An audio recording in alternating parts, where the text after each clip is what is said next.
Welcome to Astrology Under Pressure, where I track the energies moving as a field log. I'm not interested in telling you what the Aries New Moon means. I'm interested in what it reveals about you, about me, about the systems we've been living inside without questioning them. Because something very specific is happening here, and it's not subtle. This Aries New Moon doesn't arrive alone. It arrives with pressure, with confrontation, with a kind of heat that doesn't inspire, it exposes. So let's have a look at the Aries New Moon. Sun, Moon, and Chiron are sitting together at the very end of Aries, 27 degrees. This is not the beginning of a story. This is the point where something has already been attempted, already been declared, already been lived, and now we must face reality. I feel this one personally, deeply, because this degree is mine, is the degree of my sun. And the Sabian symbol has accompanied me my entire life. It is a large audience confronts the performer who disappointed its expectations. Well, let's not pretend this is poetic. This is structural. This is what happens when expression meets projection, when truth meets expectation, when a living signal meets a system that already decided what that signal should look like. And here's where we need to be very clear. This isn't about failure. This is about misalignment between what is real and what is expected to be performed.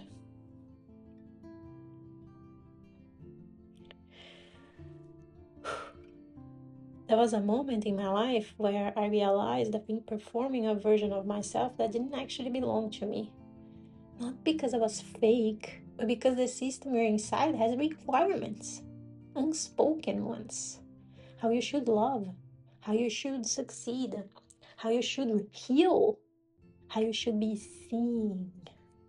And if you follow those expectations long enough, something happens. You stop feeling your own movement. You start adjusting instead of responding. You start anticipating instead of sensing. And slowly, almost imperceptibly, your agency dissolves.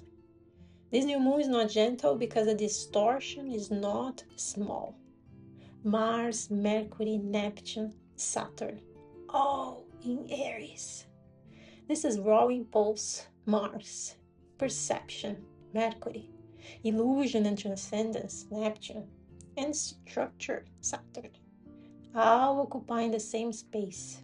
There's a compression here. When too many functions collapse into the same channel, clarity doesn't increase, it fragments. You think you're acting from truth, but are you? Or are you acting from urgency mistaken as clarity? Fantasy mistaken as vision? Pressure mistaken as purpose? Perhaps discipline mistaken as alignment? This is what happens when systems overload the signal. Let's ask the real question. What is this system asking of you right now? To act, to decide, to declare who you are before you fully integrated what you lived. Because that's what this configuration does. It creates a pressure to perform coherence before it actually exists. And when that happens, people don't become more aligned. They split. They either push themselves into premature action, which then leads to burnout, collapse, confusion, or freeze, unable to move, believing something is wrong with them. But nothing is wrong with them.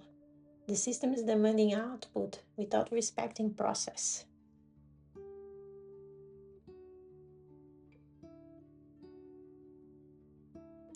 Now let's have a look at the Sabian.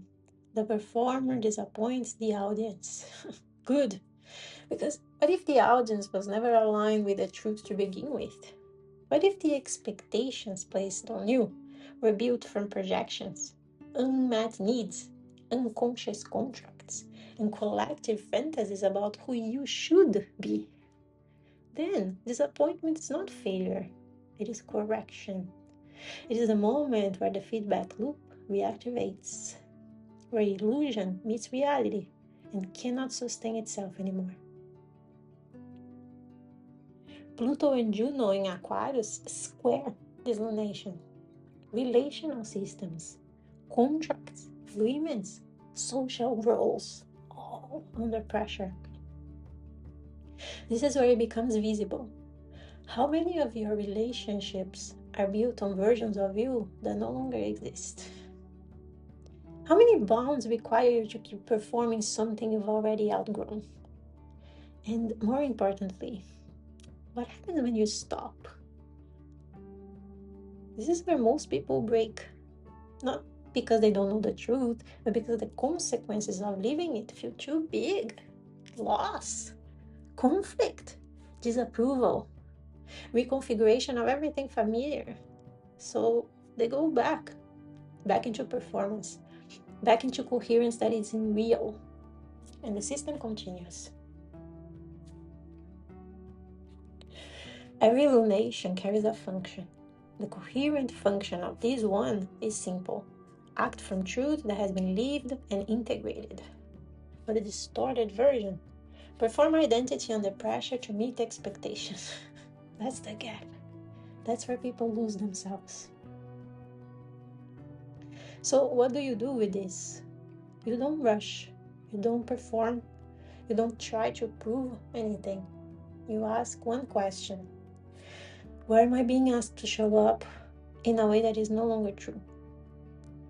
And then, what would it look like to disappoint that expectation? Not dramatically or destructively, just honestly. Because this is the part no one teaches. Agency is not loud, it's precise. It's the moment where you stop complying with something that doesn't match your internal signal.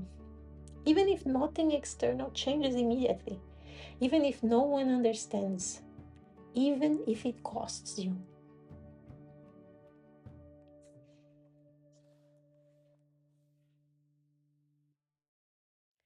This new moon is not here to inspire you.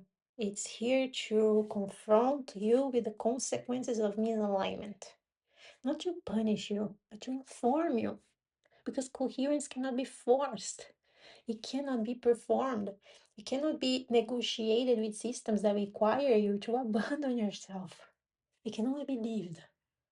And if that disappoints people, then maybe what's collapsing was never meant to hold you in the first place.